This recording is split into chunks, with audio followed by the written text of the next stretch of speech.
దేవుని నామానికి మహిమ కలుగునుగాక.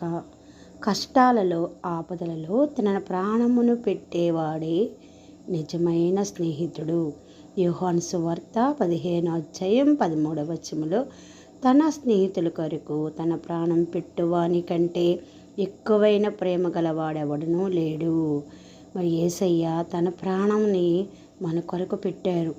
ఆయన మరి ఆపదలో కష్టాల్లో ఆదుకోవటానికి, అలాగే నీ పాపస్థితి నా పాపస్థితిని మార్చడానికి ఆయన తన ప్రాణాన్ని పెట్టాడు. అంతేకాదు మన కొరకు సిలువలో మరణించారు.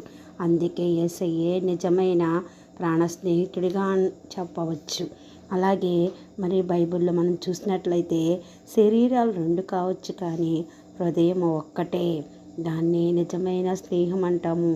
ఇద్దరు మనుషుల మధ్య హృదయం కలిసినప్పుడే వారిలో ఫ్రెండ్షిప్ ఏర్పడుతుంది.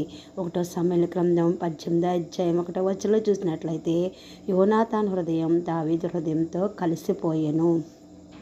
యోనాతాను దావీదును తన ప్రాణ స్నేహితుడిగా భావించుకొని అతన్ని ప్రేమించెను. 1 సమూయేలు 18:3 చూసినట్లయితే దావీదు తన ప్రాణ స్నేహితుడిని భావించుకొని అతన్ని ప్రేమించుచు అతనిలో నిబంధన చేసుకొనెను. ఎప్పుడైతే ప్రాణ స్నేహితులు ఉంటారో వారిద్దరి మధ్య నిబంధన ఉంటుంది. వారి హృదయంలో వీళ్ళ హృదయాలు కలిసిపోయి ఒకే మాట మీద వారు నడుచుకుంటారు. 1 సమూయేలు గ్రంథం 20:17 చూసినట్లయితే యోనాదు దావీదును తన ప్రాణ స్నేహితుడిగా ప్రేమించిన కనుక ఆ ప్రేమను బట్టి దావీదు చేత మరలా ప్రమాణము చేయించుకునెను.